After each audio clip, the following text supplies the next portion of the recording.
Hola, bienvenidos a Sin Esperanzas, el show de los cinéfilos cuarentones, en el que un par de señores cuya red social era una libreta llamada chismógrafo los reta a mantenerse despiertos durante los siguientes minutos en los que vamos a parlotear sobre The Social Network de David Fincher.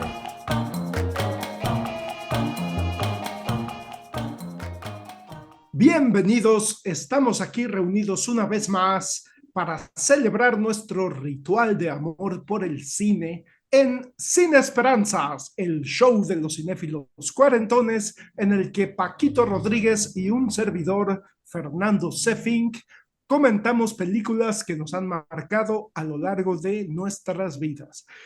Y el día de hoy vamos a comentar una película que a mí en lo personal me marcó bastante en su momento, en el año 2010, cuando se estrenó en los cines. Fue una película que me hizo sentir mucha empatía por su protagonista y que cuando termina la película me quedé con un sentimiento intenso. Y eso es tan difícil de lograr, pienso yo, en el público que asiste a las salas cinematográficas, que cuando uno se encuentra con una película de esas, pues como que la guarda en un lugar especial. Entonces, esa película es The Social Network, dirigida por David Fincher y estrenada en el año 2010. Aquí en México la película se llama Red Social y trata sobre el origen de Facebook y de un par de demandas, un par de demandas de tipo mercantil que tuvo que enfrentar el creador de Facebook, Mark Zuckerberg. La película está escrita por Aaron Sorkin. Pues ya era un afamado escritor de televisión que llevó la serie de The West Wing, que es como un drama político de 1999 al año 2006, transmitida por NBC. Entonces era un guionista se había encargado, había sido el creador de esta serie súper exitosa. Entonces, él fue el encargado de escribir el guión de Red Social y este guión está basado en una novela llamada The Accidental Billionaires, los billonarios accidentales, escrita por Ben Mesrich. Ben Mesrich es un escritor estadounidense que basó su novela en una colaboración o digamos en declaraciones, en conversaciones que tuvo con Eduardo Saverin, que fue el amigo íntimo de la Universidad de Harvard de Mark Zuckerberg y el socio con el que crearon la red social. Eduardo Saverin aportó el capital para que Mark Zuckerberg pudiera arrancar el proyecto, llevarlo a cabo y subirlo a la red, inicialmente solo en la Universidad de Harvard y después en otras universidades del país, después en Europa y después a nivel mundial, fuera de las universidades, y se convirtió Facebook en lo que todos ya sabemos.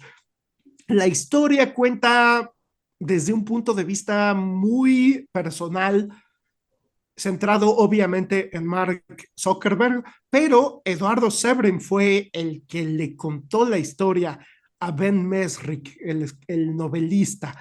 Entonces también desde cierto punto de vista es, es, es Eduardo Severin, su amigo íntimo, también es el que nos está contando la historia, porque nos pintan a Mark Zuckerberg como un estudiante de cuestiones de computadoras, es súper inteligente, con un coeficiente intelectual arriba, o sea, de genio, literalmente.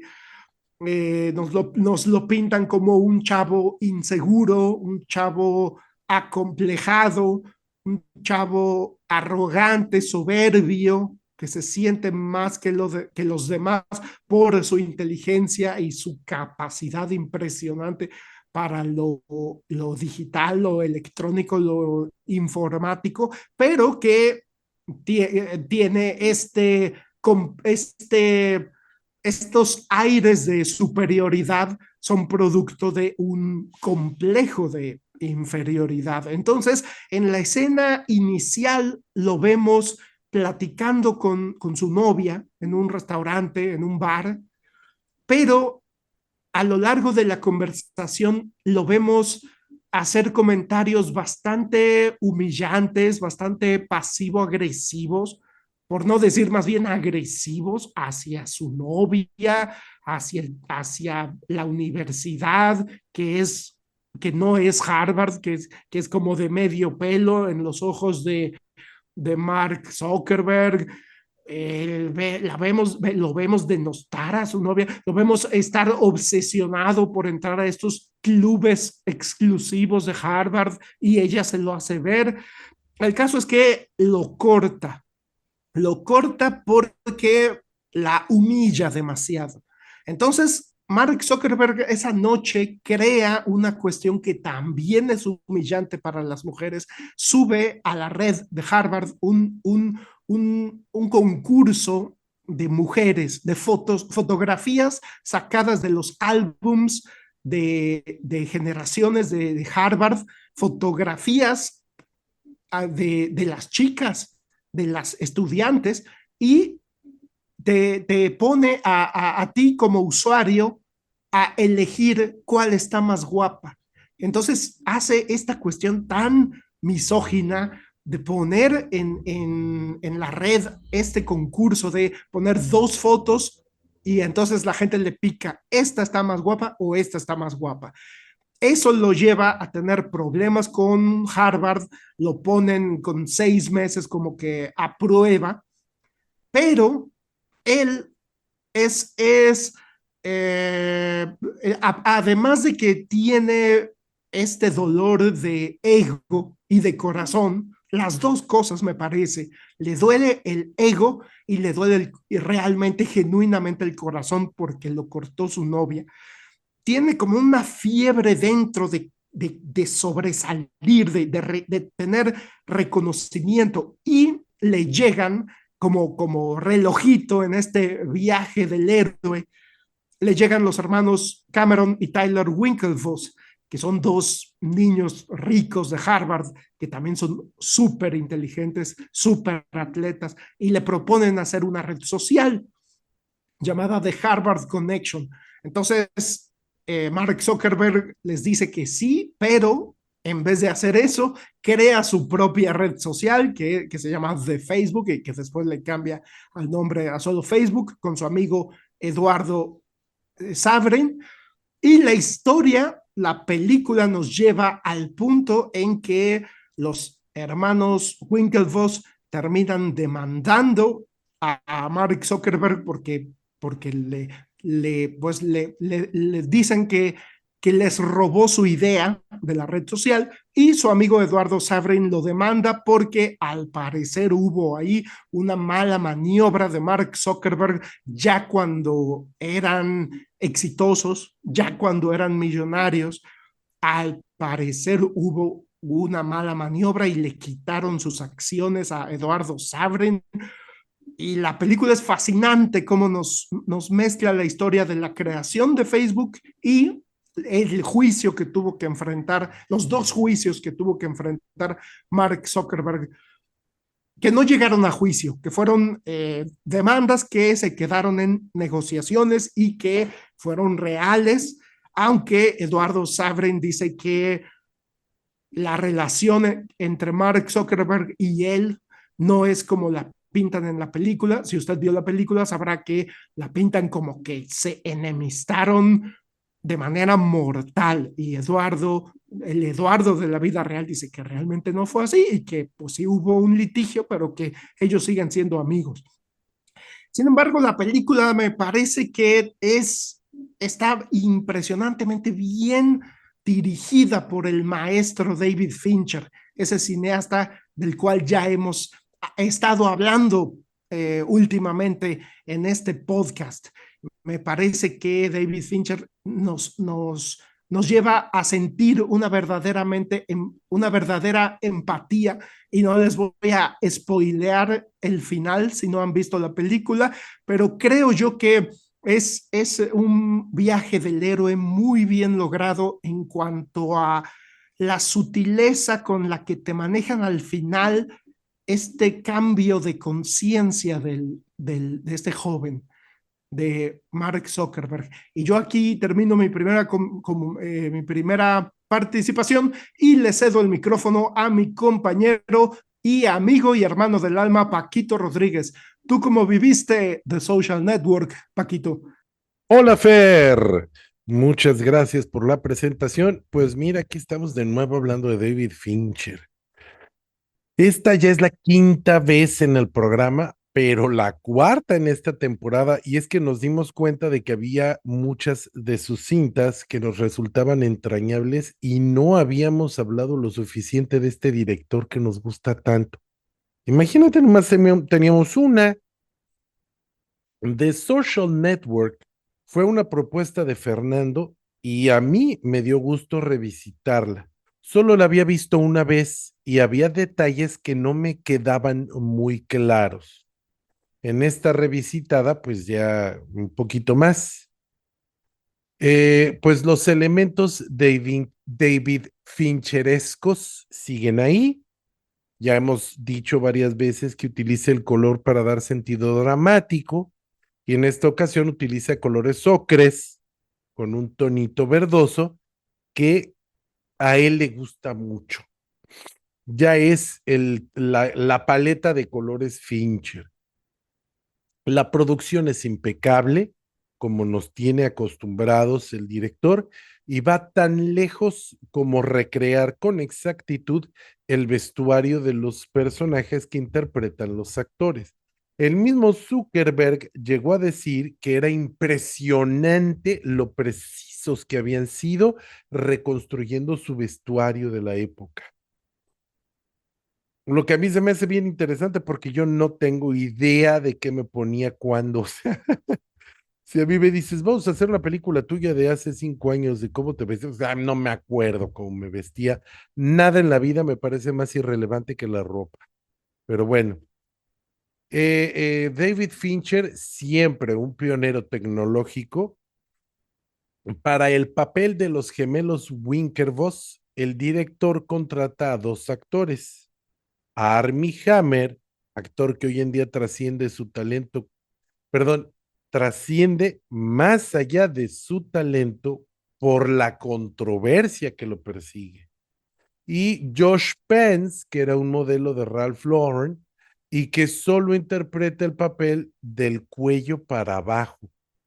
El rostro de Pence es trabajado digitalmente con una máscara que lo transforma en el gemelo idéntico de Armie Hammer, un proceso impecable que es casi imposible de notar. Yo me atrevo a hacer ese reto, a que digan quién es quién, nada más viendo la película.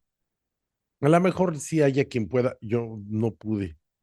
Pero bueno, pues, por cierto, una trivia, Josh Pence practica remo y llegó a competir contra los gemelos Winklevoss en la vida real.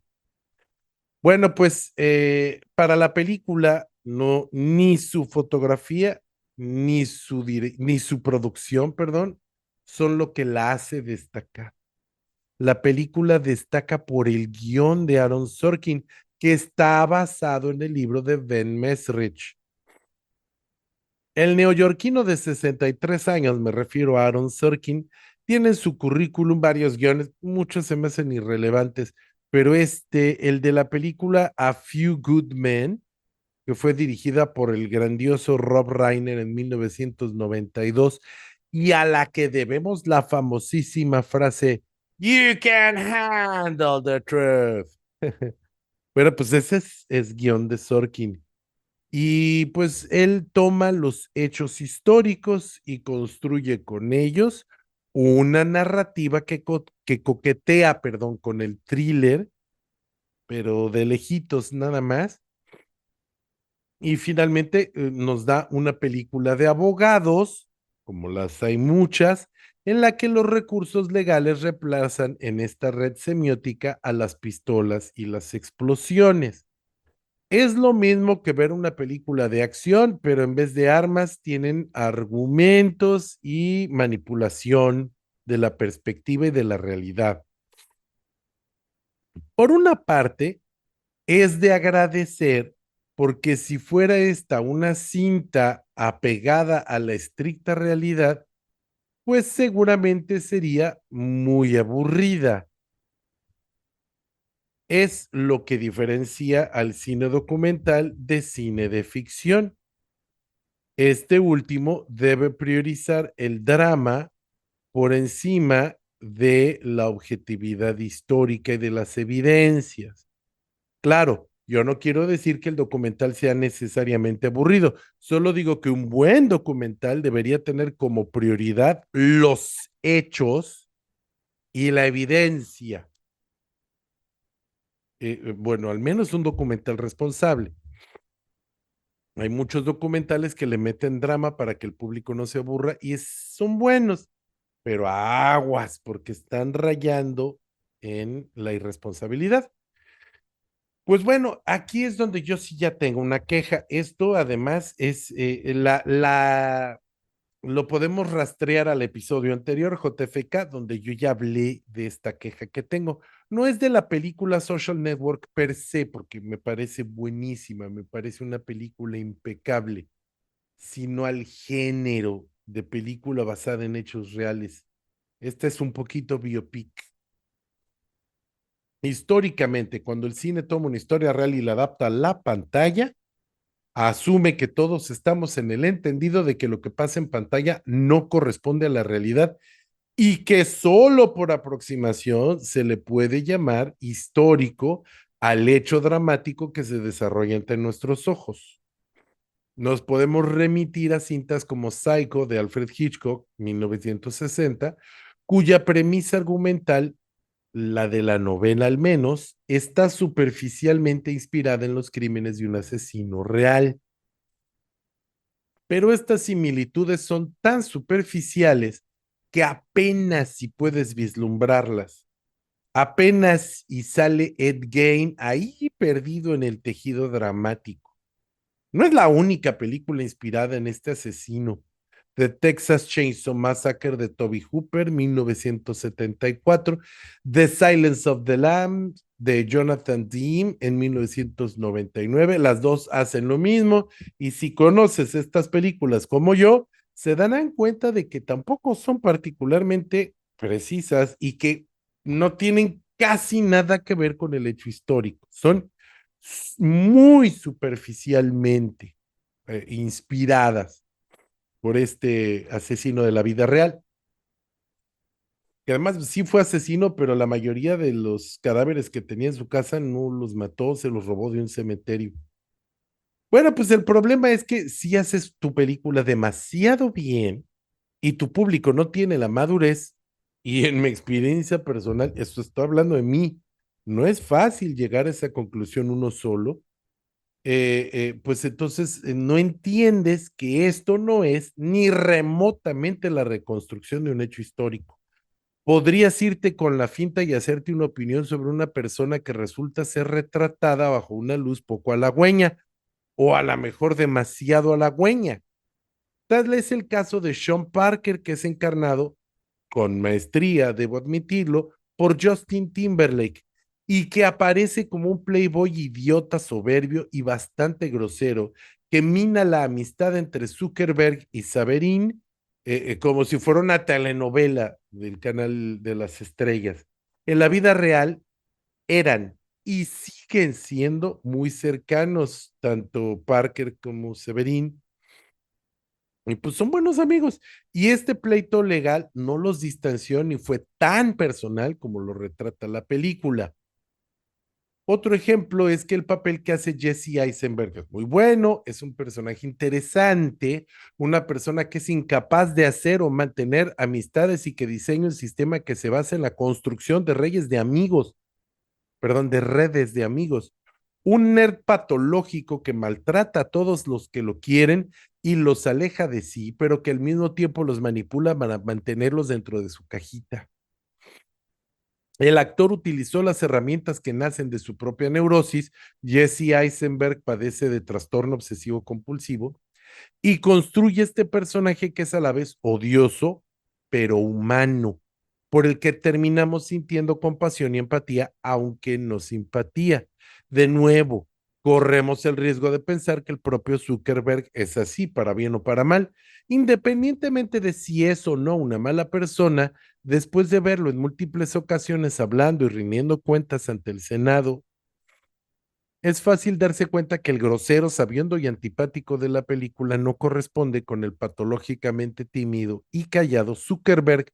El ceño fruncido de Eisenberg contrasta con los ojos casi alienígenas del personaje real y pues de nuevo, sin hacer juicios sobre lo bueno o malo que pueda parecer, pues uno ve al Zuckerberg de la vida real y parece que lo están regañando sus papás.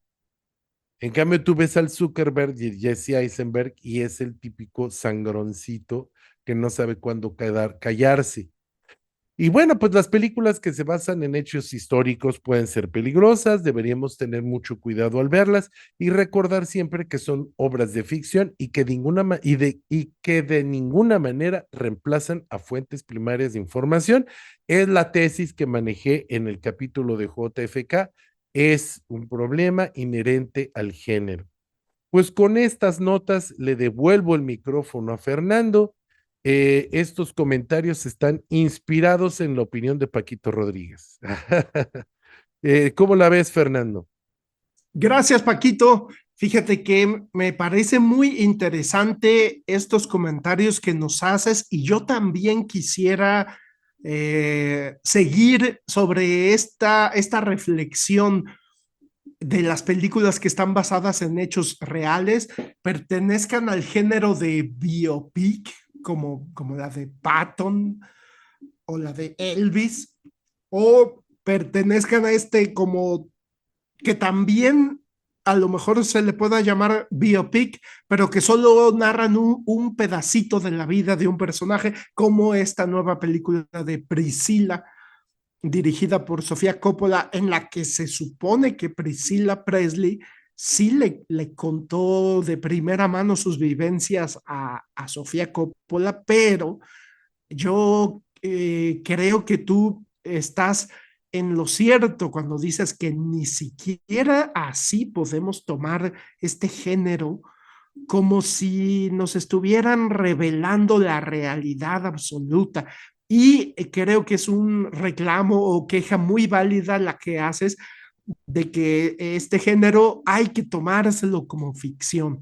Yo en el capítulo sobre JFK de Oliver Stone comentaba sobre la película de W, basada en la vida de George W. Bush, y pues muchos de los eventos que narra la película fueron cosas que a mí me tocaron ver en las noticias, pero que es evidente, resultó para mí evidente que muchas cosas están condensadas, que muchas cosas están, sobre todo eso, condensadas en el tiempo, o que una frase que le dijo a los medios la ponen en la boca de George Bush diciéndosela a un amigo en privado, cosas así, ¿no?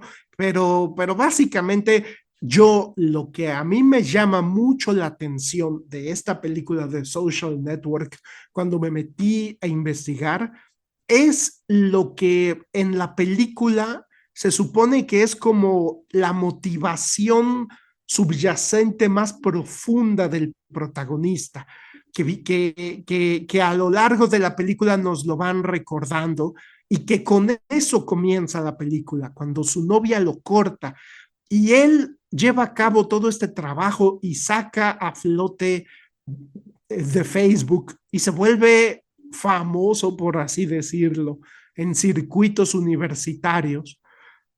y de repente le dice se encuentra en un restaurante o en un bar a su exnovia que está con un grupo de amigos y le dice, oye, ¿cómo ves mi red social? Y él jura que su exnovia sabe todo sobre Facebook, sabe que Mark Zuckerberg lo creó, que es como una estrella universitaria y que se va a rendir a sus pies en ese momento. Y la chava no tiene idea de qué le habla, está realmente molesta porque además al comienzo de la película Mark publica en su blog cosas aún más humillantes, una cosa que hoy en día lo meten a la cárcel porque o sea, comete violencia de género absoluta en línea, en su blog, en contra de su exnovia. Entonces ella se lo recuerda, le dice, tú publicaste esto y aquello sobre mi cuerpo, y le dice que no quiere saber ya nada más de él y le dice suerte con tu videojuego. O sea, no tiene idea de qué es lo que creó Mark. Y entonces eso lleva al protagonista a decirle a su amigo, tenemos que expandirnos. Y lo lleva a redoblar esfuerzos. Y quiero insistir en que no es mi intención spoilear el final, pero al final, una vez más, esta mujer, esta chica se revela como el motor detrás de estos esfuerzos de Mark Zuckerberg por destacar, por ser famoso, pero que detrás de ello hay una fuerte necesidad de conexión emocional. Y hay un momento en el que lo dice verbalmente, cuando finalmente se anima a lanzar la red social, es porque se le ocurre la idea, gracias a un amigo suyo con el que estaba platicando, se le ocurre la idea de poner en su red social si eres soltero o no, si tienes pareja o no. Y eso es como ya lo que le da la clave para darse cuenta que ya está lista para ser lanzada la red social. Y se lo dice a su amigo Eduardo y le dice, ¿qué tal que ponemos esta opción de dar a conocer si tienes novia o no? Dice, porque la experiencia universitaria que estamos imitando con nuestra red social virtual, pues es mucho, y su amigo lo interrumpe y le dice, para encontrar con quién acostarse. Y Mark Zuckerberg lo corrige de alguna manera y le dice, sí, para conocer a una chica. O sea, Eduardo está hablando de sexo, pero Mark está hablando de conexión emocional. Y al final de la película se vuelve a demostrar, se vuelve a notar que todo lo que ha hecho viene de esa necesidad de conexión emocional que perdió al comienzo de la película y que mucha de su arrogancia viene de ese miedo, pero también deseo profundo que tiene. Y entonces quiero unir esto a la queja de Paquito del género de la biopic, que muchas veces nos da factoides, porque este es un factoide absoluto. Lo que yo encontré en mi investigación en el Internet es que cuando Mark empezó a crear la red social, inspirado por la idea de los hermanos Winklevoss, ya llevaba aproximadamente un año, me parece, con una novia que no lo cortó. Y durante los años en los que Facebook tuvo éxito y después lo demandó su amigo y lo demandaron los Winklevoss, él seguía con esta novia y después se resolvieron estos problemas legales y unos pocos años después se casó con esa novia. Entonces la motivación profunda del personaje en la película es un factoide, pero que funciona muy bien en el drama. Entonces creo que es un ejemplo ilustrativo de lo que nos dice Paquito, de que este género no nos lo podemos tomar como la verdad. Y el escritor de la película, Aaron Sorkin, después ha escrito otras películas basadas en personas de la vida real, como Moneyball, con Brad Pitt, que narra la hazaña de un manager de béisbol que fue muy dramática y que valió la pena hacerlo película y que la escribió Aaron Sorkin. Después incluso escribió la biopic sobre Steve Jobs con Michael Fassbender. Escribió y dirigió Molly's Game sobre una mujer que manejaba apuestas y que también está basada en la vida real. Y The Trial of the Chicago Seven, que también está basada en hechos reales, pero creo que ya aprendimos la lección que no debemos tomarlo como hechos, pero lo que sí tiene Aaron Sorkin es un talento impresionante para hacer dramáticos los hechos de la vida real. Y no quiero terminar mi segunda participación sin mencionar esta película que ya nos mencionó Paquito, A Few Good Men, con Tom Cruise y Demi Moore y Jack Nicholson, dirigida ni más ni menos que por Rob Reiner, y que fue la primera película que escribió Aaron Sorkin y que me parece fenomenal, me parece un clásico. Y también escribió el neo-noir, la película Malice, de 1993 con Bill Pullman y Nicole Kidman, que me parece que si bien no es un peliculón, es una película muy sólida, un thriller muy sólido. Pero bueno, yo con eso termino mi segunda participación y le regreso el micrófono a Paquito. Gracias, Fernando. Pues sí, este tema de las películas inspiradas en hechos reales, pues es digno de análisis, de conversación. Yo pienso que en el caso de JFK, lo peligroso era que la película está tan bien hecha que podrías llegar a pensar que sí es una reconstrucción. Y yo creo que el problema de la red social es que no se trata de una conspiración, no se trata de información que está clasificada. Se trata de hechos que son perfectamente contrastables con la realidad y muchas gentes, muchas personas se van a ir con la finta creyendo que la película pues es un hecho histórico. Simplemente elegir a Andrew Garfield para oponerse a Jesse Eisenberg es una manipulación porque Andrew Garfield tiene un rostro muy amigable. Tiene no sé qué en los dientes que hace que se vea como un bebé que está dentando. No es mi Spider-Man favorito, pero es un buen acto, un buen Spider-Man. Y ya desde ahí hay manipulación del director. Insisto, es una herramienta, no tiene nada de malo. Lo malo es irse con la finta, porque tú ves a Jesse Eisenberg y es una persona que tiene un rostro que cae mal.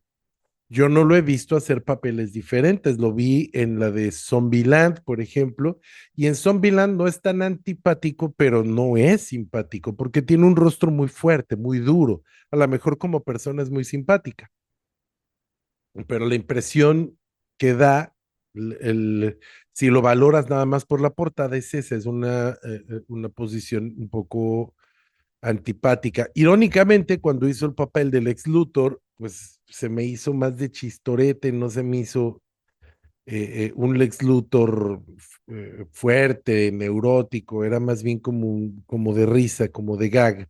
Bueno, pero en esta película, pues nada más le ves la cara y ya te cae gordo. Cuando ves la secuencia, que es una secuencia medio tarantinesca entre Jesse Eisenberg como Mark Zuckerberg y en el papel de la novia está Rooney Mara, pues Rooney Mara puede tener una cara agresiva, ya la vimos en la película de la chica del dragón tatuado, pero en esta película tiene toda su cara de princesa frágil y cuando este personaje empieza a increparla y hacerle la vida miserable, pues no puedes menos que estar del lado de la chica. Es un odioso, es un tóxico, un personaje desagradable. Además, el objetivo de construir este persona desagradable es porque su motivación para hacer Facebook es conocer chicas. Y es algo que nos mencionó Fernando ya. Él ya tenía novia y con esa novia se casó. Él no hizo Facebook para conquistar chicas. Él no necesita Facebook. Ahí te va otra escena que no es históricamente correcta y que está nada más para manipularnos. Él entra a su perfil de Facebook y le manda una solicitud de amistad a la exnovia y la solicitud queda pendiente. El perfil de Mark Zuckerberg puede agregar a quien él quiera eh, sin pedirle autorización. Él solo les da agregar. Y me dirás, bueno, pero es que le está mandando la solicitud como un gesto. Pero justamente vimos que no es la clase de persona que hace gestos de ese tipo. Nos construyen la idea de una persona que necesita la aprobación de los demás, pero que si no la recibe es agresiva. Sí, por ejemplo, a Ricardo Saverín lo admiten en la logia, en el grupo secreto al que él quería entrar, y eso no es una agresión, pero él lo convierte en una agresión y posteriormente le hace mueve los hilos para que le hagan unas acusaciones terribles que le manchan su honorabilidad de por vida. Eso es algo que el Zuckerberg real no hacía. O si lo hizo, no era por esos objetivos. Él sí es diagnosticado como Asperger, lo que significa que todas estas convenciones sociales le resultan ajenas, no las entiende o no las atiende con facilidad. Sí se puede hacer terapia y se puede mejorar, pero el personaje que nos muestran no es nada más Asperger, es un neurótico patológico. Y es porque en esa época, recuerden que es la época de House, es la época de el Sherlock Holmes de Guy Ritchie, es la época de estos personajes. Bueno, no sé si es muy anterior o si es más o menos en la misma época que el Sherlock de la BBC, pero se puso de moda el Asperger odioso, el Sheldon Cooper de The Big Bang Theory, que son odiosos y pueden ser odiosos porque están justificados por la sociedad, lo que no necesario, lo que realmente no es el perfil de un Asperger. Entonces, tomaron esto porque es una forma de agarrar una moda, de manipular un problema real y convertirlo en una moda, en un drama, y es lo que hicieron en Social Network. Sin embargo, hay que tener la madurez cinéfila para entender que funciona dramáticamente y que es bueno, que la película es buena. Cinematográfica y dramáticamente funciona porque es un protagonista que al mismo tiempo es antagónico. No es antagonista, sino es antagónico al público, no es simpático. Y el público tiene que hacer un esfuerzo muy grande para sentir pena por él. Ahí es donde radica la maestría del guionista y del director, que logran que sintamos lástima por él, a pesar de que es una persona desagradable. Para mí es muy importante el momento en el que Rashida Jones, esta grandiosa actriz, que por cierto es hija de Quincy Jones, una trivia inútil, pero que si no la digo reviento, y Rashida Jones le dice, yo no creo que seas una mala persona, a pesar de cómo te esfuerzas por serlo. O sea, que se esfuerza por ser una mala persona, pero que en el fondo no lo es. Ahí es una forma de ganarse al público, es de decirle, él hace cosas desagradables, pero no es una mala persona, sino no puede evitar ser desagradable. De nuevo, es un poquito una manipulación. Hay un episodio de South Park donde que se llama Asburger, en el que Cartman descubre que puede salirse con la suya comportándose odioso y diciendo cosas inapropiadas, diciendo que tiene Asperger o que tiene, no, no es cierto, lo que él dice es que tiene Tourette. Y es eso, ¿no? La manipulación de la información para conveniencia del drama o para la conveniencia de las personas abusivas. En este caso, yo pienso que la película se debe ver como lo que es, como una ficción, y se va a disfrutar muchísimo. Ya me pasó, por ejemplo, con Blonde, la película sobre Marilyn Monroe, que me la pasé enojadísimo toda la película porque dice muchísimas cosas que son falsas, que son muy falsas, pero pues es que tiene uno que entender que no es una película biográfica, que es una película que toma hechos históricos para manipularlos y hacer un drama, un melodrama.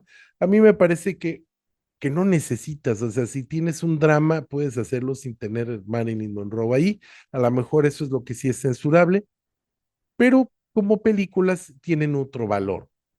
Me recuerda a la demanda y a la constante roces con los productores de la serie de televisión The Crown, porque también hacen lo mismo, porque también manipulan al público y porque también dan información que no es precisa, porque nos gusta recibir estos chismes. Por eso los programas de chismes y los programas que destruyen a la gente son tan populares. Sí nos gusta eso. Es morboso, pero es humano a la vez. Y bueno, pues no es la última película que vamos a discutir de Fincher, todavía tenemos más en el almacén. No sé si lo haremos en esta misma temporada, pero si lo hacemos, bienvenidas sean. Muchísimas gracias, Fernando, por estar aquí conmigo y por compartir este tiempo.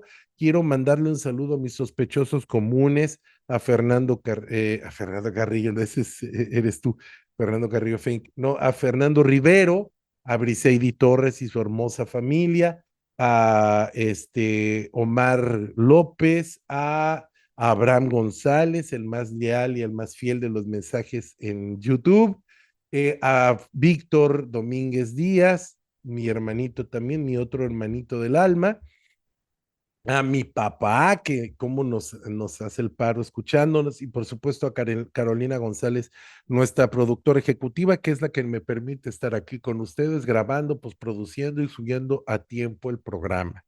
Le dedico, como siempre, este programa a mi hermoso bebé, a mi niño que ya cada vez está más grande, ya no cabe en mis brazos de tan gigantesco y que recibe este programa como testimonio del amor y del cariño y de la ilusión de su padre.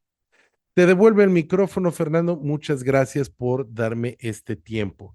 Y ahí nos saludamos en el Face. Muchas gracias, Paquito. Sí, en efecto, nos saludamos en el Face y publicamos este capítulo en el Face.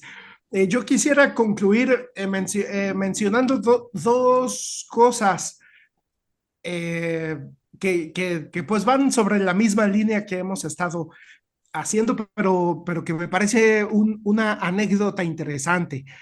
A Oliver Stone en una entrevista que vi, no recuerdo si fue con Charlie Rose, pero un periodista lo cuestionó por su película W y le dijo, oye, pero ¿cómo pretendes que el público sienta simpatía por George W. Bush? Y Oliver Stone le contestó, es que yo sé que eso es imposible, pero mi intención no es que sienta simpatía, es que sientan empatía y casi hasta lástima por él.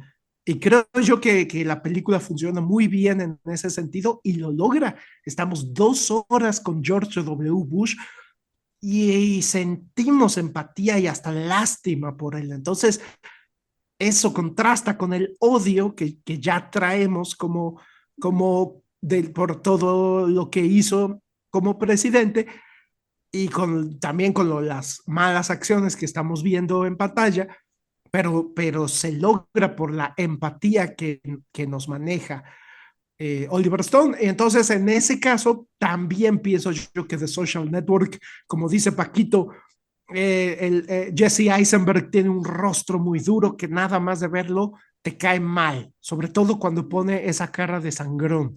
Entonces, en efecto, el logro de Aaron Sorkin y de David Fincher y de Jesse Eisenberg es, o sea, hacernos sentir empatía por el personaje de Mark Zuckerberg, y en ese sentido la película está muy lograda. Yo voy a despedir este capítulo mandándole un agradecimiento profundo a todos los que nos brindaron su tiempo, que es valiosísimo, y a nuestra productora ejecutiva Carolina González, que es la que nos brinda a nosotros el tiempo para hacer este podcast. Yo soy y un agradecimiento también profundo a Paquito porque pues por dedicarle todo este tiempo al podcast. Yo soy Fernando C. Fink y nos vemos hasta la próxima.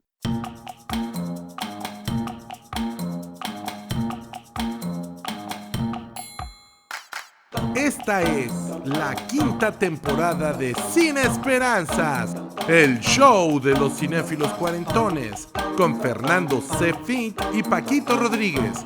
Puedes escucharnos en nuestra página de Facebook, nuestro canal de YouTube, en Spotify y ahora también en Instagram. ¡Hasta la próxima!